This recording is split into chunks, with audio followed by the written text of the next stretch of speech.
Hopefully that will all work. What I'd like to do is just jump right into the presentation. So I'm going to share the screen, and then you'll see a lot of real pretty pictures instead of me, and that'll be good for everybody except for maybe my parents. Oh, there we go. Okay, well, welcome everybody. The name of my talk tonight is North Fork Geology and Viticulture, and I call that the gift of the valley. If anybody's been here living or visiting, you'll know how important our viticulture and the wineries are to this valley. I'm going to be looking at Cedar Edge as well tonight. So a couple of areas that are in close proximity in west central Colorado. So I'd like to give my sincere thanks, first of all, to the Blue Sage Center for the Arts for sponsoring this talk, and Deborah Musicar for working with me to put this on. This is part of a special fundraising event that the Blue Sage is doing right now. They are doing a virtual wine tasting over 6 consecutive Fridays. They will send you some wines. Most of them are from the North Fork Valley. There are some that are coming from the Palisade area as well, and they bring in the people who raised the grapes and made the wines. They'll talk you through their wines, and every Friday you will taste 2 wines with all of your friends, just like this. So it's a lot of fun. It's for a great cause, and if you're interested in this, or if this talk gets you excited about it, please consider supporting the Blue Sage and joining this wine tasting. I'd also like to thank the winemakers in the West Elks wineries. This is called the West Elks American Viticulture Area, and I talked with all the different winemakers in the valley just to bring this talk up to date and find out what the latest trends are. The same thing happened with Cedar Edge over in the Cedar Edge area, and I would like to especially thank the Grand Mesa National Scenic and Historic Byway and the West Elks wineries for putting the word out and getting people to watch this talk. So without much ado, I'll introduce you to me. My folks were just on the video a little while ago signing on. This is us with my dad out in on the Colorado Plains when I was growing up. I'm the one with the ears on the left. We went outside a lot, and it was a great place to grow up in eastern Colorado. Later on, I worked for the National Park Service, first as a volunteer doing things like pushing unicycles around all the trails to measure them, and then I was a park ranger for 5 summers. After that, I had a good long career as a geologist, and I still feel like I'm a geologist at heart. Part of what I did was map all of the geology in the North Fork Valley area from Delta all the way up to Crawford. And so that gives me a little bit of knowledge of the land around here that is hard to come by. Now, I've retired since that time. I've moved up to Paonia, and I've become a music playing hippie bum, basically, and have enjoyed that immensely, being part of the Paonia music scene and part of the community. And then for the last 2 years, I've been working with my girlfriend, Joanne Jarreau, and we've started a company called Colorado Detours and Western Colorado Wine Tour, and we've been going around to the wineries, taking people and giving them guided tours of the wineries and of the land that makes up the wineries. So today's presentation really follows along those interests of mine, and what I'd like to do today is show you where the vineyards are located on the landscape. And why are they located where they are? And then finally, the role or importance of the area's geologist in those vineyards. Are they located there for a certain reason? And so one of the things that I'd like to introduce to you, if you haven't heard of it or done a lot with it, is terroir, which is a French word. And it really covers all the different factors that affect grape growing for wines. And so it's got some parts of it that are climatic, things like airflow and frost season, which we know is very important. the seasonal and the temperature variations that happen along the way. And then there are some geographic controls on it as well that I'm showing right here, and those will be more what I'm looking at tonight. So terroir, think of all those things as working together, and think of them as being something that gives the grapes their particular character or their particular taste. So terroir is both important and it's delicious. So, and also when I say that, I don't mean terror. Terror is something that doesn't necessarily help the grapes or their flavor very much. And for that matter, nor do terriers help those either. So let's get into the geology, look into the rock formations and the surfacial deposits that may affect the wine growing in this area. So the first one is Manko Shale, and I bring it up because it's the most prevalent bedrock unit in the entire North Fork Valley and in the Cedar Edge area. It's pretty widespread, and what it represents are ancient sea muds. So back 80 million years ago or so, this part of Colorado was down beneath sea level, and it was receiving muddy sediments from the Utah area. And those sediments built up, and today they are eroded and their formation outcrops, and they're called the Manko Shale. Now, around here, the locals call these the Adobes. So this is a place where you go out and sometimes dump refrigerators and things like that. But there's a lot of it around. And this would be what the area looked like 80 million years ago. No land in sight. The other bedrock unit that really has a lot of effect on the area is a series of basalt flows, and they're not necessarily here in the valley. They are up on the top of Grand Mesa, the world's largest flat top mesa, and they form an extensive cap of the mesa. And where it affects us is that those basalt flows, which we see in this picture with the red arrow, they fall apart. The side of the mesa ravels away. It's been glaciated. It's got landslides. And eventually, a lot of those rocks make it down into the valley. So these are lava flows atop Grand Mesa, and they form basalt sediments. And here's a picture of some of those sediments, black or red in color, looking somewhat like Swiss cheese. And they cause some volcanic soils to be formed around here, which is very important for winemaking. So then we have a lot of surfacial deposits that sit on top of the Manko Shale, and these are deposits of sediments that are brought in from the surrounding mountains. And there's a bunch of different kinds. I'll show them to you because they have different characteristics which may affect the wine growing. So the first is major river alluvium. The major stream in this area is the North Fork of the Gunnison, flows right through Paonia and Hotchkiss on the way eventually to the Gulf of California through the Colorado River. So this is the modern sediment for the river, and there's a notebook for scale, but here is a different deposit of sediment that's way up on the side of the North Fork Valley. It's over 1,000 feet above the valley floor. And if you look at those two pictures, you can see that the sediments look almost exactly alike. And indeed, they're exactly the same in composition. They've got rocks that are about the same size and the same amount of sorting and everything. And what this turns out being is the North Fork River at an earlier time. So think of it as a fossilized North Fork River. And when the river erodes through time, it moves to the side and leaves some of its deposits behind. So these are called alluvial terraces. They are the remains of where the river used to be. And then there's another type of deposit that's an alluvial type deposit, which means it was formed by streams. And these are what we call bouldery debris flow deposits. These come down from Grand Mesa for the most part. Some of them come off of the West Elk Mountains, but they've got a very different process to them. Instead of having a large flood like a river might, these are flows that come down with a lot of mud on them.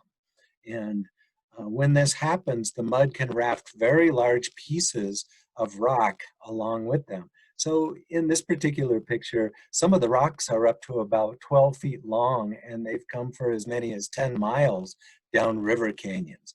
So these would form alluvial fans, they would form valley fills, and so they've got a lot of basalt in them, and they've also got a good deal of mud in them as well.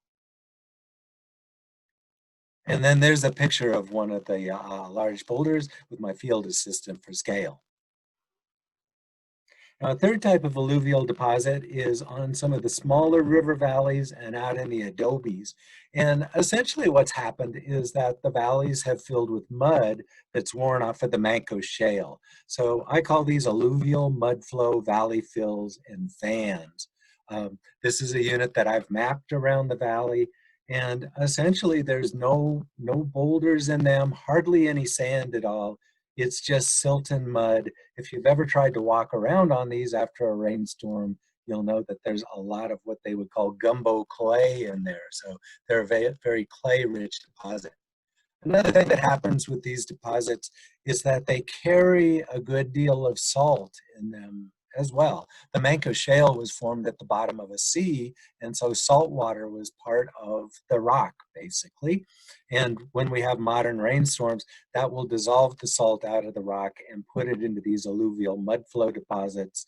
And that is a sulfium sulfate salt that we see right here. And so it makes for water that comes out of the formations that's not very good water to grow really anything on as far as crops that we would be interested in. There's another type of fine grain silt and clay deposit in the North Fork area, and it is called loess, and it's windblown silt. So in this picture, there's a river deposit at the bottom of the picture with all the cobbles and pebbles in it. On top of it is a reddish unit, and that is the windblown silt. Now, windblown silt is very, very productive. It's very good for agriculture. And think of a place like Iowa or Illinois with the really deep, less silt soils. They're called loams. And they're great for agriculture. Here, our loess is this reddish color instead of a really dark brown, and it's because of our climate up here. And this is a picture of a dust storm in action. So this would be the mode of how those were deposited, except for we don't really have that many modern storms like this. This would have been back during the glacial area after the glaciers melted. Now, like I say, I was up making geologic maps of the North Fork area. This is 3 of the different maps that I created when I was working for the Colorado Geological Survey. And what I've done is I've taken each one of these maps and I've located where all the vineyards are in the valley. I've done the same thing in the Cedar Edge area. So I really wanted to take a look at where this particular vineyard is. What is that geologic unit and how is it deposited? And what are the features of the geologic unit that might make it conducive to grow a vineyard right there? So we'll look at the North Fork Valley area. I've made a series of maps of this, but the North Fork River flows right through the center of this map from right to left, going down toward Delta. And we find ourselves between 3 different highlands, the Flanka Grand Mesa, the West Elk Mountains, and the Gunnison Gorge. So the valley is really the low place between all of those different geologic features. So first, let me talk about water. We'll kind of link this to climate just a little bit, but it's also linked to terrain and response to the soils. So out here in this area, it's semi-arid. It's very dry for the most part, and without water, you just kind of get a landscape that looks like this unless you're up higher in the mountains. So really not much of an agriculturally rich area just by the site of it all. And also if there is water out here, it tends to be that salt-laden water that comes out of the adobes and the Manko Shale. What the early white settlers did was they started digging ditches right away and started making a lifeline up to the mountains. They diverted the water from the North Fork River and from other tributary streams and brought that water for miles and miles, irrigating farmlands along the way. And it's really this fresh water that's coming out of the high mountains from snowmelt which allows the agriculture in the valley, both for all of the farms, the orchards, and certainly for the vineyards in this area.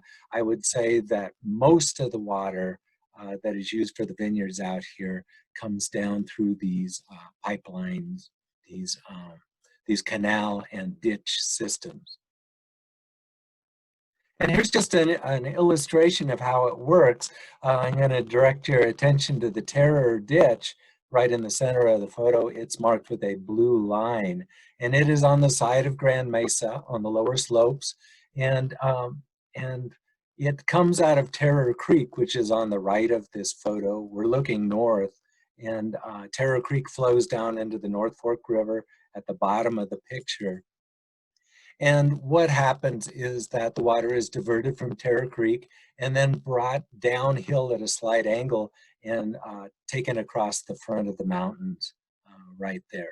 Now, wherever that ditch is gone, people who have water rights below that ditch can irrigate their property. And so if you look at the areas that are green, and this is Garvin Mesa that we're looking at in the center of the picture, on Garvin Mesa, all of this area right here is irrigated, and look how green it looks compared to all of the land around it. Now, it's not irrigated at all, and what you see over there is just pinyon juniper forest. There's really not a lot of green vegetation that grows over there. So right there is an excellent example of what irrigation can and does do in this valley. And of course, global warming and lack of snowfall is a big, big concern from here going forward and has been in the past. So let's go back to our North Fork Valley vineyards. And in the North Fork Valley, I'm showing on this map here, there are 15 different vineyards where grapes are grown and used for making wines. Now, not all of these have a winery associated with them, but there are 12 different wineries that make up the West Elks AVA, or the West Elks wineries. And I'm not going to go through each one of those, but if you're familiar with the valley at all, you can start kind of putting them together. But these vineyards are scattered all over the place. A lot of them are up by Paonia or between Paonia and Hotchkiss. Fairly close to the river, but a few of them are exactly on the river, as we'll see. The highest elevation vineyard is up at the old Terror Creek Winery, which is not an active winery right now, but it's 6,400 feet above sea level. And really for Colorado or for North America, this is taking wine grape growing to its extremes. And it's one of the things that gives such a unique flavor or character to the wines in this area. I did want to note also, there's a circle that's just got dots around it. That is the Azura Winery, which does not have an associated vineyard that goes with it. So I'm going to just mark that one, but not really talk about the geology of it. But let's talk about the geology of everything else. So the first thing that we wanted to look at for terroir was slope aspect. If something is sloping toward the sun, it's going to get a lot more sun exposure. If it's pointed to the north, not as much. And so there's something that stands out right there. Since most of these properties are on the southern flank of Grand Mesa, they will go either to the south, as I'm showing here, or to the southeast. Most of these tip away from the mountainside and toward the river. When we get near Paonia, there are at least 3 wineries that are right along the river or along the low mesa that are or were parts of the North Fork River, and those all kind of tilt very gently toward the west. And then finally, there is one winery to the southwest of town, and that is the Puesta del Sol. It's the Alfred Eames cellars, and Their winery tilts the opposite way. It tilts toward the river, but in a northwest direction. As far as landforms, there are a number of different mesas that host these wineries, and I've marked these as toward their age and their height above the valleys. So the highest above the valley are the high mesas, like on Redlands Mesa here to the left. There are some that are we would just call intermediate mesas, and those are going along the north edge of the North Fork River.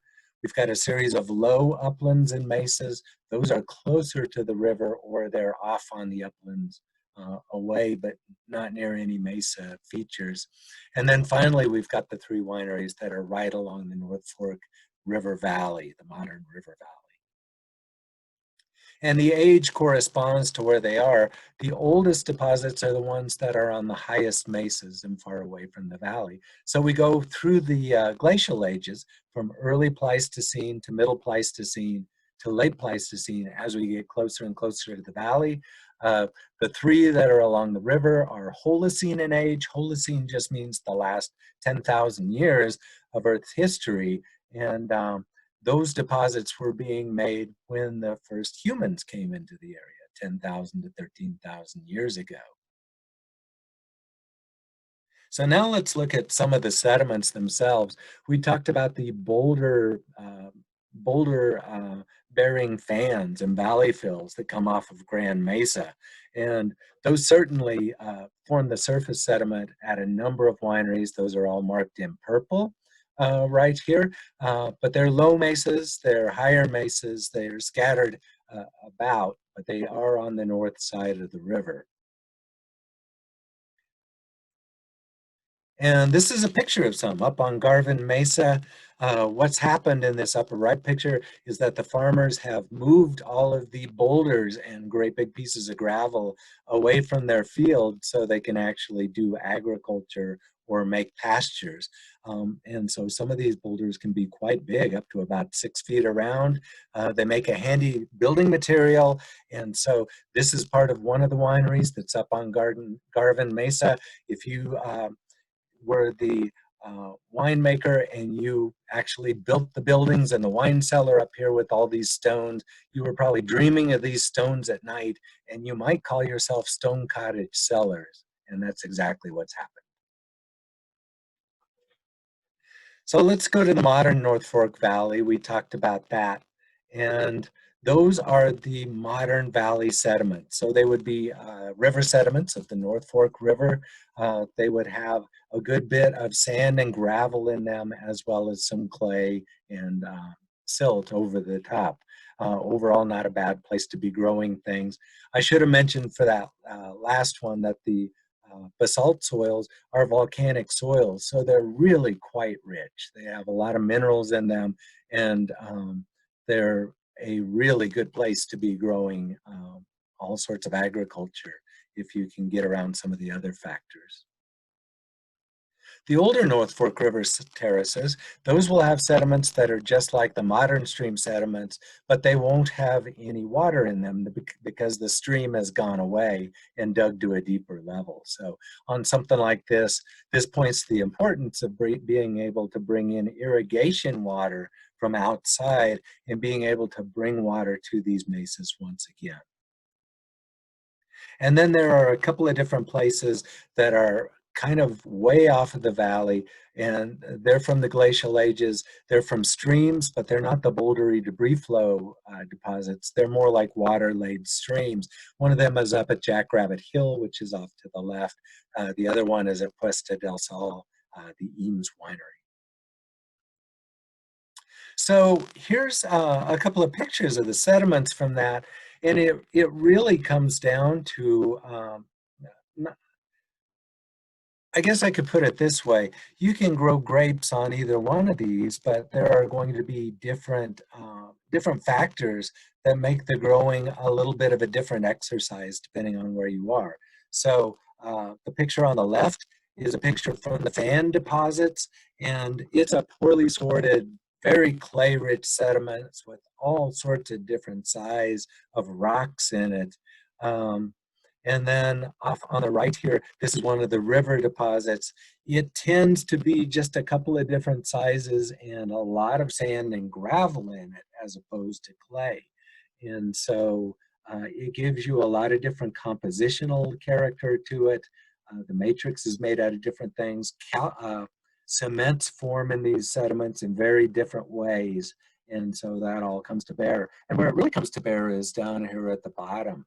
The way that water reacts when you bring it into the vineyard and irrigate your crops, you're either going to have a very tight deposit that's hard for water to move through, but once you get water into it, it will retain the water very well. Or you can get a water that can transmit, or a sediment that can transmit the water through the river deposits pretty quickly, but the water retention will be low. So that water will come in and it'll percolate right through. You know, depending on that, water management, as you can see here, is a big part of growing grapes in a vineyard. Now, the collection of cements in the soil is something called caliche. Basically, we're forming a limestone in the soil, but it's not an ancient limestone. It's a young limestone that forms in a semi-arid climate when these different soil deposits weather. And through time, more and more of the calcium gathers at a certain horizon in the soil. Caliche is not necessarily a bad thing for growing wine grapes. In fact, it kind of puts a stressor on the grapes that that helps them produce grapes instead of leaves. It makes it a little bit hard for them, and it does impart a lot of calcium to the soil, which is an essential nutrient for the grapes. It's not a bad deal. Now, where we see it in the valley is on all of the higher mesas. We don't see it down along the valley floor. And what we do see along the valley floor or in the youngest deposits are these windblown silt deposits that are over the top of the gravels. And so this is the lust deposits. And like I say, these have pretty good water retention characteristics. And they're fairly young deposits, so they don't have a lot of that calcium carbonate in the soil. It'll have it, but it'll be more on a microscopic level. It hasn't formed its caliche yet. And finally, there are some landslide deposits. Landslide deposits are very local, so it's hard to really characterize them, except saying that you have to go to the site and look at them. But there is a really weird high-level landslide that's up near the top of Redlands Mesa. It's a buried hill that's got a landslide in it, and they put the vineyard right on it for Jackrabbit Hill. The other place is at the old Terror Creek vineyard, the highest one in altitude, and it goes right up to the mountain front and laps onto the toe of a landslide. Let's jump over to the west a little bit, over to the Cedar Edge area. And in this, the town of Cedar Edge is in the center of the Google Earth image here, and there is a Highway 65 that goes through Orchard City and Cedar Edge up to the top of Grand Mesa. So this is all perched on the side of Grand Mesa. There are some intermediate mesas around here. Cedar Mesa and Redlands Mesa are two that jump out. The whole Cedar Edge Orchard City area is on a lower mesa called the Surface Creek Mesa. And then there is Manko Shale all around, and that's called the Adobes. And the Adobes are off to the sides. And look at the difference between the green on the Surface Creek Mesa and then the brown in the Adobes to the side. Now, both of these places in some parts of their history have had water brought to them, but the farming has endured, and the water still continues to be brought to the mesas because they've proved to be the good agricultural areas. But you can really see some differences in land use and in irrigation when you look at this picture. So what about this area? We've got about 10 different wineries that are showing up in this view right here. We're doubling up on Jackrabbit Hill at the lower right. We showed that in the last one as well. And there are 3 different wineries that you can go visit over in this area, and we've gone and visited them for some of our trips this summer. So let's do the same thing with these, and let's take a look at the elevations first off. And holy cow, look at that.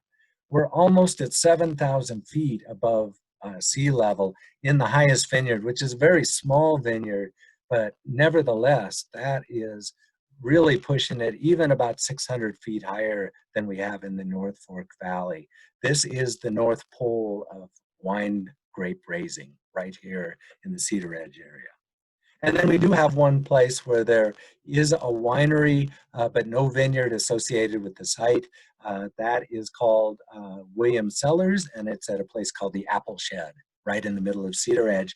Williams Orchards does grow those grapes in the area. Those are all marked with a WO. So let's take a look, see what we got. Slope aspect, because we're on the side of Grand Mesa, and those slopes are going away, well, from up on Grand Mesa at the back of the picture and down toward us. So most of them are in a southeast or a southwest direction and associated with the deposits that have been shed from Grand Mesa. A couple of the deposits are tilting to the west, and that's not a very widespread situation. It just happens that they're sitting on some slopes like that, but there aren't a lot of west-facing slopes out there.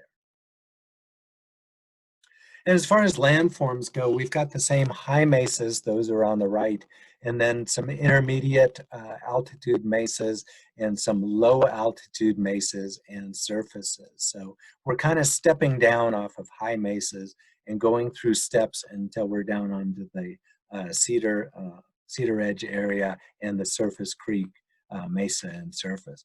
Up at the top is that kind of odd area where the really high vineyard is on the side slope of a hill. It's not necessarily a river deposit or anything, but they planted their grapes on the side of a hill. And the age of deposits corresponds with their topographic position as well. Most of the deposits here date from deposits that were laid during the melting of glaciers. And then there is one that is Holocene, or a more modern deposit up at the top. And then most of these are the basalt boulder fans. So think about the pictures that I showed you up there on Garvin Mesa, and we have the same thing going on here. Lots of good sized boulders. I've seen a boulder up around here that's around 20 feet around, which means that it was a heck of a flood that brought that down from Grand Mesa. But the farmers have had to remove these from the fields, and it does impart that volcanic character to the soil. The slope wash up at the top is washing off of a formation called the Mesa Verde Formation, so it's got a little bit different character, some sand and some clay up there. And then caliche, we had talked about caliche before. Since most of these are on high and intermediate mesas, we've got caliche forming, and in some places there's an awful lot of caliche in this area. And again, that is imparting calcium to the soil. So after looking around at the entire area, the North Fork, and also I'm using some new Colorado Geologic Survey maps to look around the Cedar Edge area. It's not even published yet, so I've had my eyes on something that none of the rest of us can see. And so what really struck me is that we find the vineyards in these kind of dispersed areas, on high mesas, on low mesas, on the river itself. There are a lot of different places where you can find these vineyards. But there are also places where you don't find the vineyards at all. And that to me is especially interesting. And I think what happened at first was that a lot of orchards were planted in the area, and the orchards took in some areas and the orchards didn't take in other areas.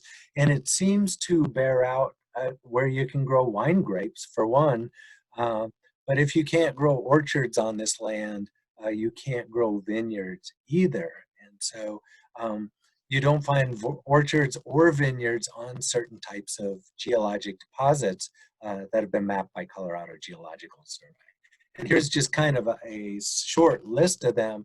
No vineyards growing at all on Manko Shale outcrops or on any other bedrock formation in the area.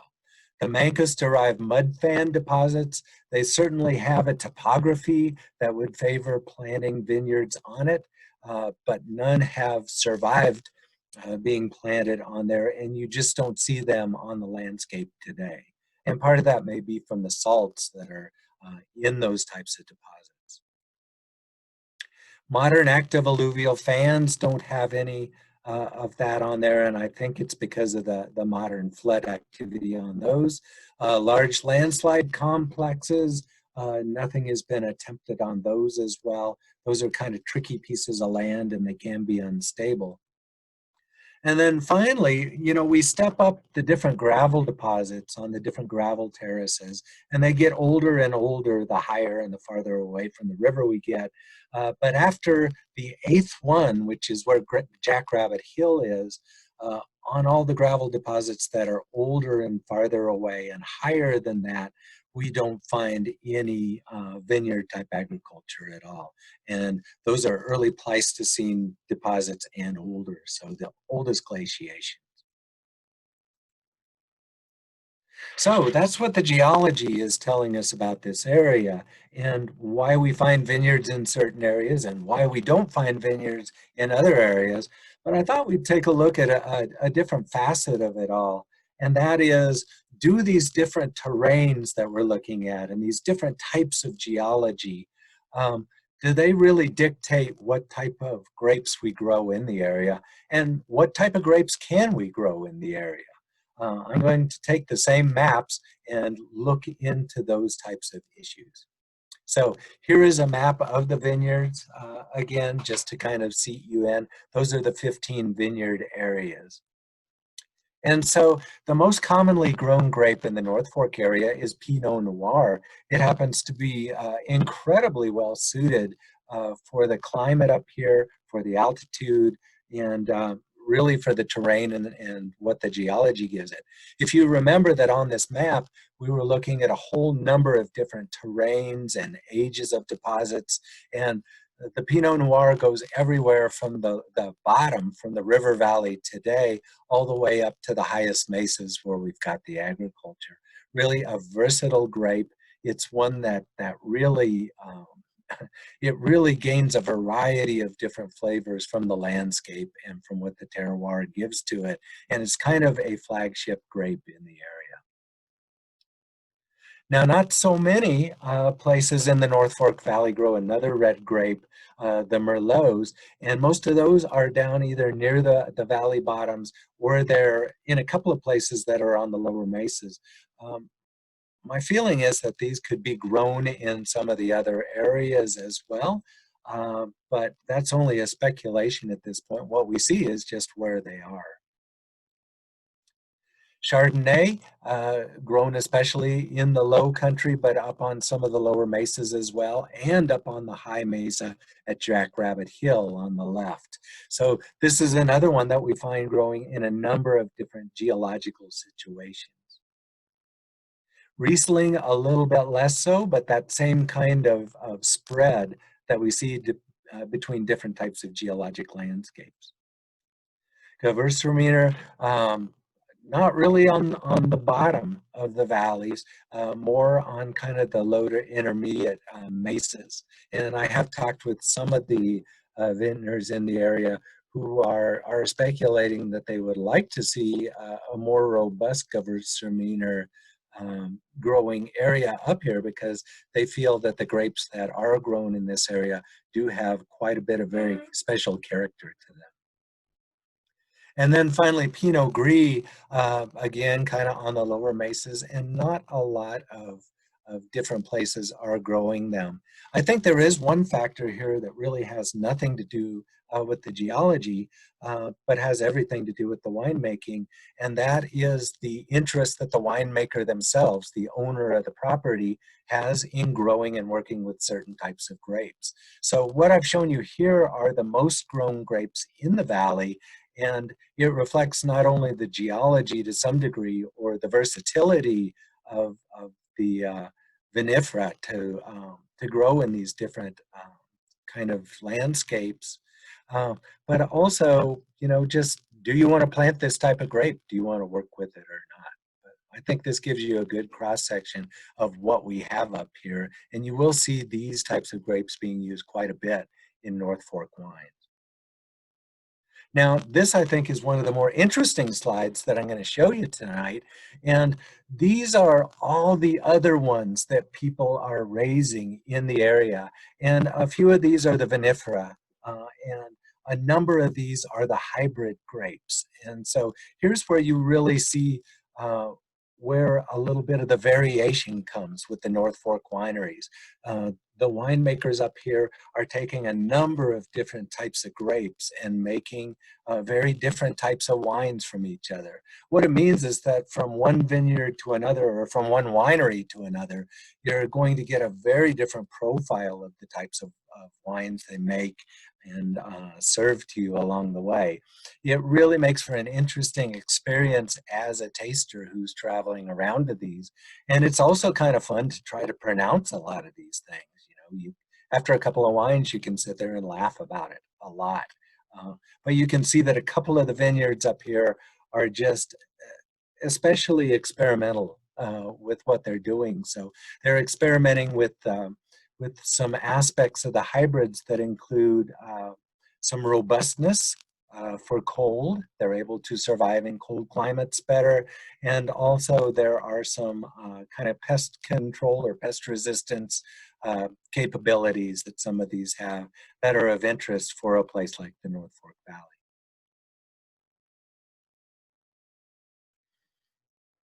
Now I'm just going to show one picture for the Cedar Edge area because there are fewer vineyards up here and I didn't get to talk with everybody up in this area. I just recently looked at this area for the first time and talked with the winemakers up there.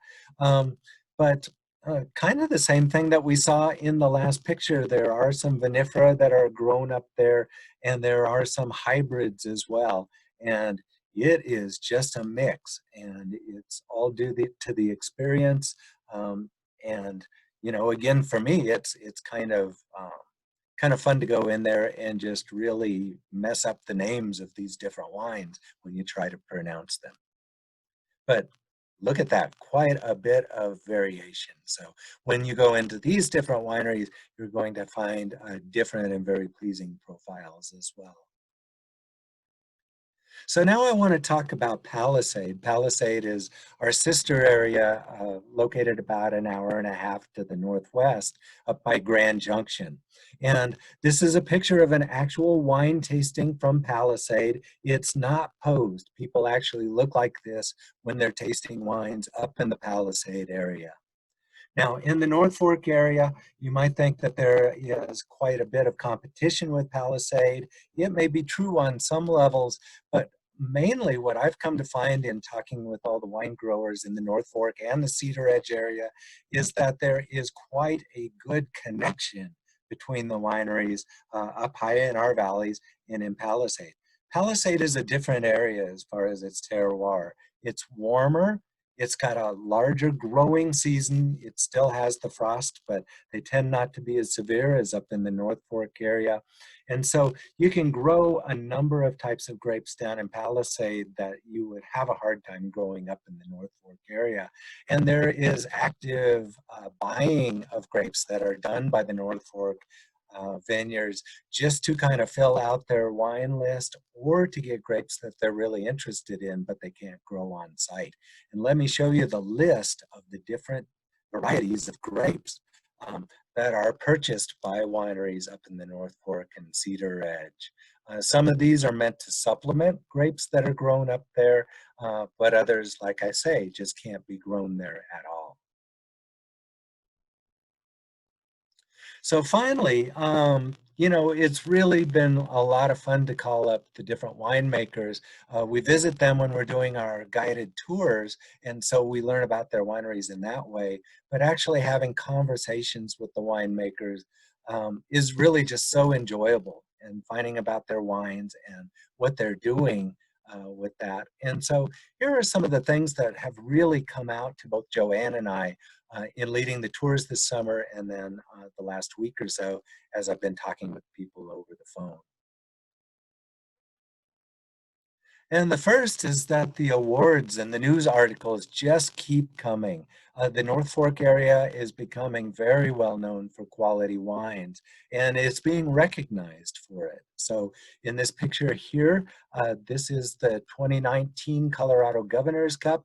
The best in show, the best rated wine in all of Colorado came from Katori Vineyard, right here in the North Fork Valley. Another vineyard in the area just did very, very well at the San Francisco International Wine Festival. And so when you go to the tasting rooms, it's always kind of fun to look around the room a little bit and to see the hardware, because the harder you look at it, the more you'll see the awards that these different winemakers have made, and deservedly so.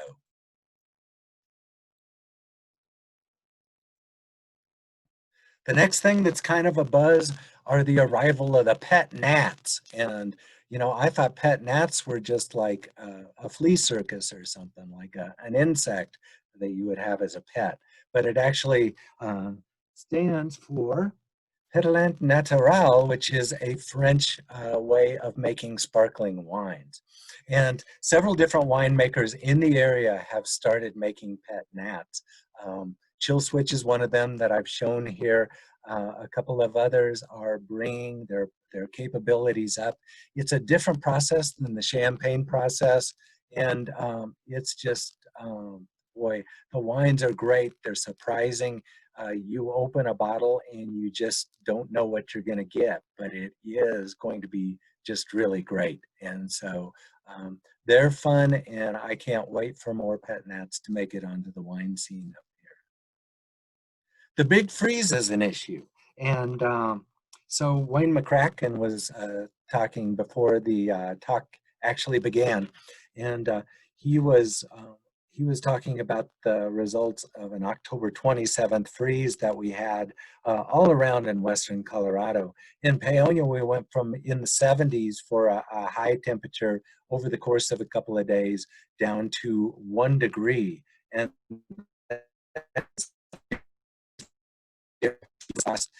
there has been damage.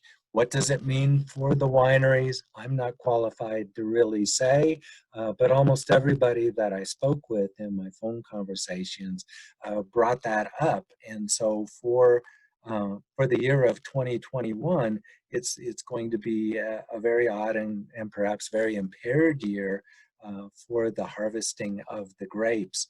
If you've got a favorite winery and wines from earlier vintages, you may want to go visit them and pick up a couple of bottles at this point, because there won't be a huge number of 2021 bottles. And I say new wineries here. There's always a lot of change going on in the wineries. New owners, and then new operations. Certainly the big freeze may result in the planting of some different varieties of wines that have been done before or done historically by the wineries.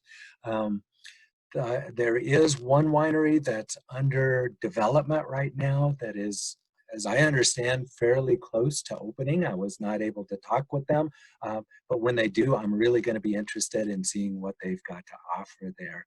There are 2 wineries for sale, so if you're tired of what you're doing right now, unless you own a winery, and you want to go out and buy one and run one and make your own wines and grow your own grapes, there are opportunities to be had in the North Fork Valley right now.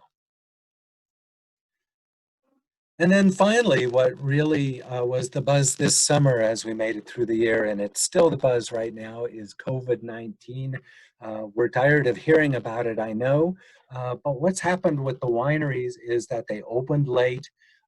They had to make some changes to the way that they normally did their business. And as a tour leader, I would have to say that all of the wineries that did open this summer did a tremendous job of making a safe experience and a worthwhile experience to people that came up that way. There was some real fun up there that was had, and people just did, like I say, remarkably well up there. As a tour operator, we had to do much the same. We started late, and we had to work with small groups instead of kind of filling the bus like we normally do. And we were able to get groups to come along, groups of 4 to 8 people. And we were able to show our folks some marvelous experiences up there. We don't know what the coming year holds, but we do know that the wineries are able to handle it at this point. And you know, also another thing that happened is that people are traveling in state a lot more now. And so the wineries, especially the ones that are near the highways in the North Fork area, did very good and record-setting business this year. And we're actually quite happy about that. So I'd like to thank you for joining me tonight. This has been our discovery of all the different wineries that we have in the North Fork and the Cedar Edge area. We love working with the vintners and the winemakers in this area, and we love taking people up into this area. And we just feel fortunate to feel a part of their industry and what they're doing with a great degree of cooperation to make quality wines and to really make a wine area that is very well functioning and very supportive. It's just neat to be a part of that. And so with that, I want to thank you for taking a walk through the North Fork Valley and through the Cedar Edge area. I hope this gives you a better sense of the land and just the high variability of landforms that grow in this area, and how both easy and difficult it is to grow wines up here if you find the right place and can get the water to it and can make a lot of things work for you.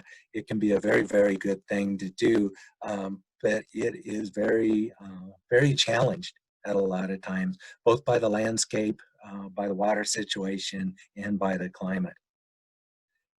So I want to thank you all for your kind attention tonight. This is the end of my talk. If you liked what we talked about today, I would like to let you know that there's nothing like going along in person to go see these things. Now that you know about it, if you feel like going along and seeing these wineries on a tour sometime, we hope that we'll look you up. And if we see you there, we'll look forward to it. If not, we'll look forward to seeing you up at the winery.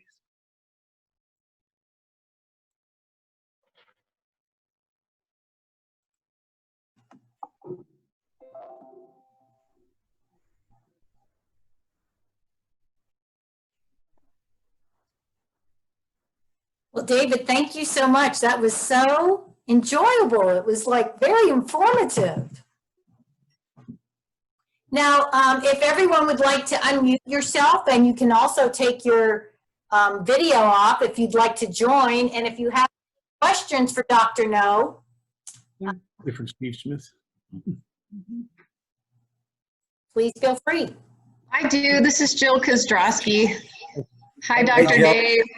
It's so good to see you again. And I have to say your tour was the best I've ever been on. So for anyone who's on this call, I absolutely recommend the Colorado detours. It's fantastic. I had a question specifically about the salt. Are there any vineyards that really have to either divert the water away from their plants, or they have to somehow mix in fresh water to the water that's coming in because it is so salty? Yeah, that's a really good question, Jill. And I don't know why I'm sounding so weird here. Do I sound okay? Can you hear me? There's a little bit of feedback. I think everybody else should put themselves on mute. Okay. Are you on mute, honey? Okay, maybe that's a little better. That's perfect. Yeah, that's actually one of the things that we've been able to observe, because I love the wineries and the vineyards around here, and so I like to go up and visit and walk around and look. And you know, the different winemakers can echo in on this if they would want to, but I've not seen a situation that's like that where there's a huge buildup of salts anywhere around the vineyards. Mm-hmm. And I would attribute that to the geology itself. So when you've got the gravels and the sands that a lot of these vineyards sit atop, it kind of keeps those types of waters away from the surface. They're down deeper and they're not as concentrated. And then also the irrigation water that you bring in will flow through those mesas in a much more slow path, and it keeps it a lot fresher in there. I think what we see is that there are no vineyards that are being grown in the areas where you have those types of problems. And I think we're seeing both the cause and the effect right there. If there is enough salt to cause havoc, you aren't going to find a vineyard being grown there. Yeah, got it. Thank you. Dave, to add to that, one management technique for dealing with salinity is the fact that our water that comes off of the Grand Mesa or off of the West Elks is not very saline. And so you can actually use that to flush saline minerals out of the root zone of the grapes as well. Very good. The water aspect of it and how you apply it and how you manage the water is very much a part of terroir, as I had mentioned. But I think it's very much a management issue. If you're growing a vineyard on one of these pieces of land where it's conducive to, you're really going to have to tweak the water delivery and how much you deliver and how much water you can actually get through your water shares.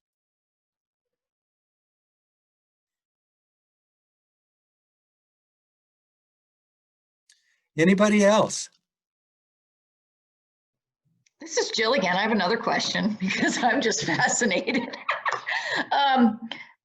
Dr. Dave, what would you say is the kind of what either the North Fork or the Cedar Edge area, the varietal they would be known for? So when Colorado goes to, tasting competitions around the world, what is Colorado known for? Is it the Pinot Noir? Is it Meunier? I mean, what varietal do we want to make our own? Right. From what I see in the North Fork and the Cedar Edge area, the go-to grape is the Pinot Noir. And so you're finding that, and you're finding it estate grown as opposed to bought and brought into the valley. And so we do happen to see that in a number of different wineries. What's really cool up here is that with all these different settings that we've got, you've got, and with a difference in the winemaking techniques, even among the Pinot Noirs, you could go to 5, 6 different wineries and taste those, and you would taste some differences in those. So it's really pleasant in that way. I don't think anybody's going for, a certain Pinot Noir taste. You've got all these subtleties that are very, very interesting. Now the awards that are made, boy, they're just coming to all sorts of different wines that are coming out of here. And so in that, I don't know that there's any one, but it's all the individual efforts of the winemakers and their ability to enter those and have them do well in those competitions. Great, thank you. This is a little bit tangential, but what about smoke from this last summer? Did that impact the flavor of the wine? I know they were talking about that quite a bit in California and Washington State, that there would be ash and smoke that would definitely impact the grapes. Yes, Daniel, and that's a great question, and thank you for the picture of me playing the trombone that you showed earlier. I got a kick out of that. It was a topic of conversation this summer because we did have smoke through much of the summer, not as bad as some of the other areas of Colorado. And I would have to say that it's a bigger issue in the Palisade area since they were very near in proximity to that big fire that happened just to the north of there. I'm not sure for the talk that's being done what exactly they think, and it may just come out in the making of the wine and the method that's used with it. I'll ask Brent Hellickson to give us his thoughts on that. Two answers to that, I would say. We didn't have the density of smoke and the proximity of smoke that they had in California, so there wasn't a lot of it here in the North Fork that was giving us trouble. And also, we had an exceptionally small crop, and so it really didn't matter all that much. I'm Okay. sorry for the small crop, but I'm glad to hear that the smoke wasn't too much of an issue for you, because I've heard that it can really taint and, you know, potentially ruin the flavor of the grape and stuff. I know we go for smoky flavors in a lot of things, but not necessarily smoky wines. The taste characteristic that I've heard referred to, at least from the folks in California, is wet ashtray, which is not pleasant. Now that's some terroir. Maybe with Australian Vegemite.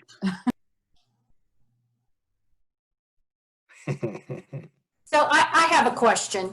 I know that it takes thousands of years for the earth to change, for the geology of the area where people are growing their grapes.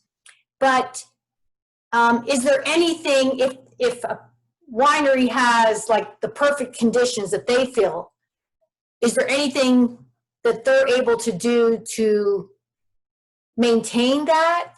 Or do they have to worry about the geology changing that much where it's going to affect their wine, say 5 years or 10 years down the road? Yes, Deborah, we're really fortunate in that we're a relatively short-lived creature. And so changes that happen on a geological scale are, you know, by and large, a lot slower than what we get out here. Now, you could have something like a landslide that could affect a vineyard, or a debris flow coming down after a fire. And so you could have some site changes to individual vineyards that happen there.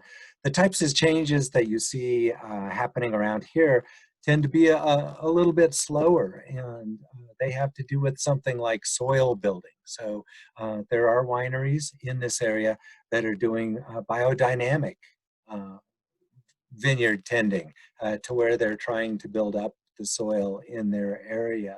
It's those types of things that are done with purpose, and also with a plan that go over multiple years that you might start seeing some changes in. But as far as sudden ones, sudden geologic things do happen, but they tend to not affect, you know, a super broad area. It's more of a local effect.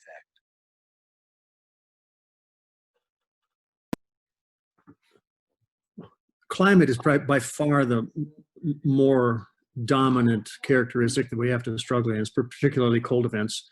The single thing that I would say in terms of geology that we have to work with is that our soils are very, very lacking in organic matter because they're very young soils.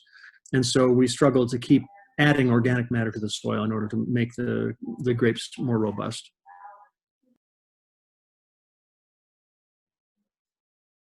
Mm-hmm.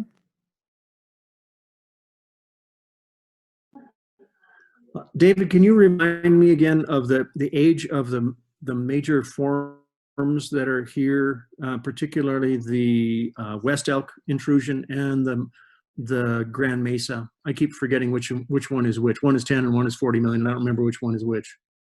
Yeah, Grand Mesa is between 10 and 11 million years old. So that's all of the basalt that you see. And so it's taken that 10 million year period to bring the basalts down into the valley to where it is today. The West Elk Mountains are older features. They were formed beneath the ground and they've been exposed by erosion now. And those are on the order of about 30 to 33 million years old.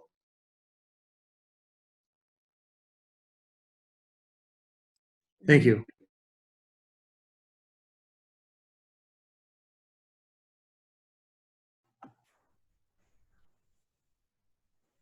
Does anyone else have any questions? Oh, we got a hand raised. Please unmute yourself. Yeah, I did. Hi. My name is Rolf Ganal. I have a geological question, or maybe many. I noticed that you refer to different terraces that these vineyards are on, and if I recall correctly, the earliest you had labeled Q8. Does that refer to a quaternary terrace? And if so, are we looking at 8 different ice ages that have left a terrace? And if so, how does that relate to the original path of the Gunnison River through Uniweed Canyon? Ah, okay. So there are some great questions there along with that. And let me just answer the most straightforward one first, that does with all the different terraces and mesas that we have in the area. We label those all with a Q in front of those. Q is a shorthand that geologists use to denote the quaternary period. And that is basically the glacial ages. It dates back to about 2 million years ago, and is as young as 10,000 years ago.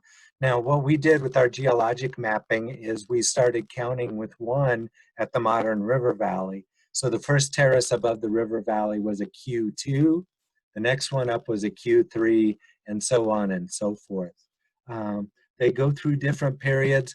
They've done studies of glaciers up in the mountains, and they give those a different sequence of names. You may have heard of Bull Lake glaciers before and Pinedale glaciers before. So they're roughly correlative with some of those.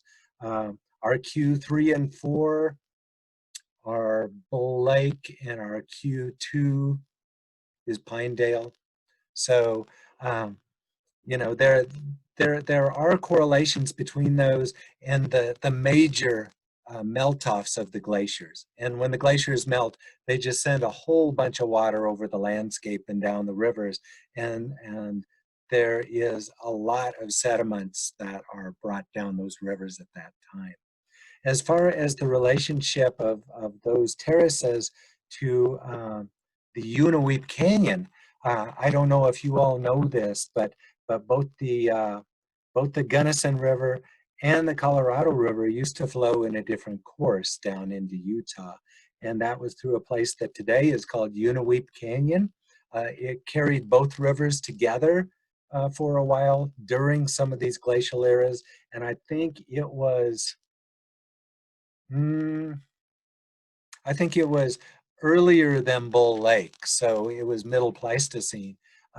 But those rivers have been captured and captured by smaller streams and actually put into a new path. So first the Colorado got captured, and then the Gunnison got captured into the Colorado once more. And then it goes up through Grand Junction today. So that's all a part of the history of the area and the switching of the rivers and the melting of the glaciers. You can go from place to place in Western Colorado and see earmarks of those same time periods and of different glacial fluctuations out here. The Palisade area, if you're there at the wineries, they've got a series of mesas as well, and those are correlative to the mesas that are up here in this area.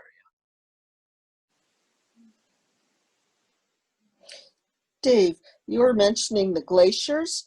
So was all of Colorado covered, or just like the high country? Well, Andrew, yes.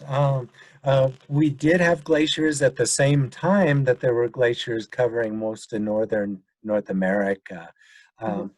However, you know, unlike a place like New York or Illinois, Nebraska, places where the ice sheet came from Canada and flowed to the south as one large feature, the Colorado mountains weren't a part of that big ice sheet, and so the glaciation that was out here was mainly through high altitude.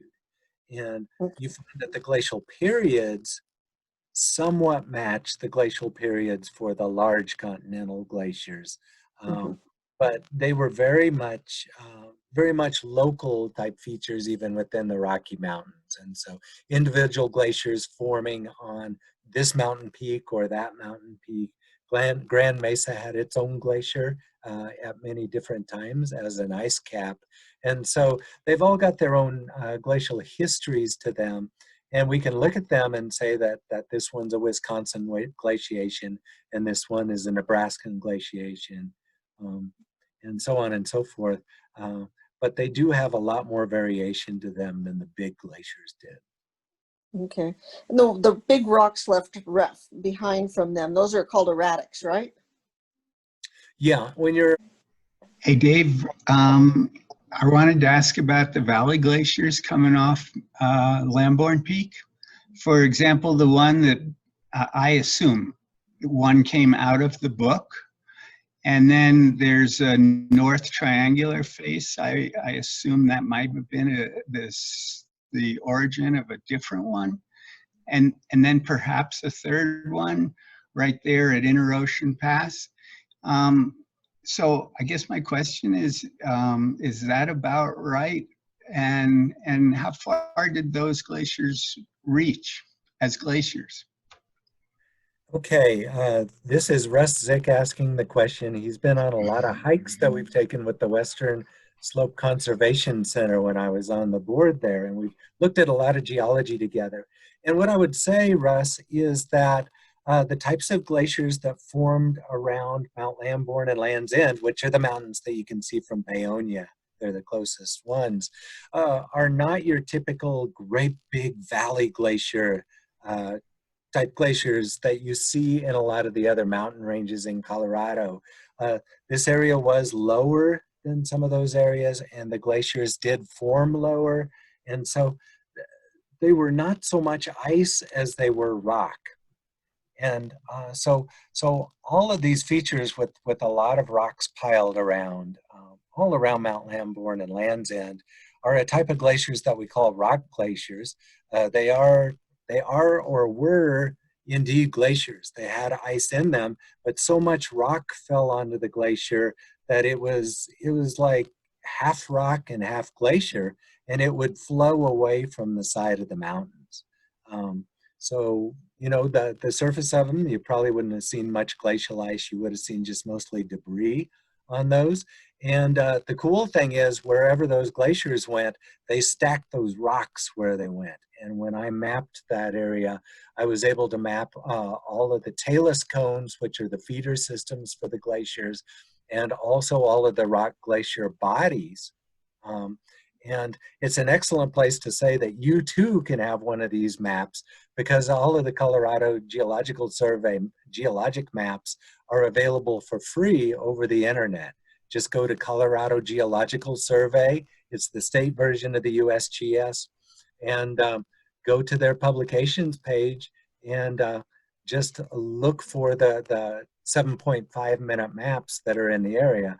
Like for Mount Lambourne, it's the Paonia Quadrangle, and you can download it right to your computer, and then you can see all of these geologic deposits and formations that I was able to map.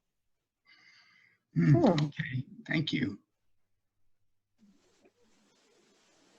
Okay, this one's a little bit of a curveball, Dave, but I think you'll enjoy it. Okay, so you know how sometimes different wines are aged in, you know, oak barrels and barrels that have been smoked, or, you know, various other things. And then like beer, they put different flavors, different types of grains. Sometimes they put in coffee beans or all kinds of stuff to make it give it a little bit different flavor. So, Dave, if you were going to put a rock into a bottle of wine, or just in some wine in the barrel, to give it just like a little note of something, what rock would you use, or what, do you have any ideas on that to give the wine a little bit of a, you know, that's something special from a geology perspective? Well, there is some precedent for that, Dan, and it comes from not the winemaking industry that I know of, but it comes from the distilling industry for making spirits. And so if you go over to Carbondale today, you will find a place called the, what's the name of that place, Joanne? Marble. Marble Distillery. Yeah, it's the Marble Distillery, and believe it or not, they've used their namesakes, and in one of their distilling towers, they have got stacks of marble in the distilling towers that they are running their liquids over it when they're making it. Is it a good idea for wine? I don't know if those types of things are added to wines or not. Yeah, Joanne is telling me that they put woods in the barrels, which you've noted, but maybe Brent, you can tell us if you've heard of this kind of thing before, and maybe name your favorite rock that you might put in there. I don't know of any rocks that are put in wine. Barrels are certainly used, and if you add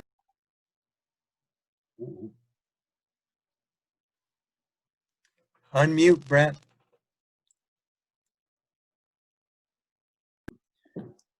I don't know of any rocks that have been placed in wine. And if you add things like herbs and berries and pepper and that kind of stuff, that's how vermouth is created. And so it's slightly different than actual table wine.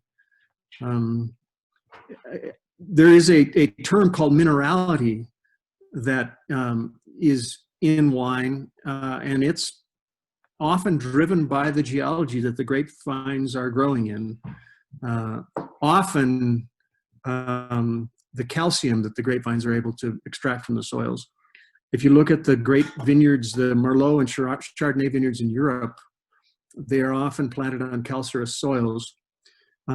Josh Jensen, when he was looking to plant his vineyard in California, he walked around testing the soil, I believe, with a dropper of hydrochloric acid to see which soils had calcium-based foundation to them, and he planted his soils there. So the minerality of the soil makes a difference, and it shows up in the wine.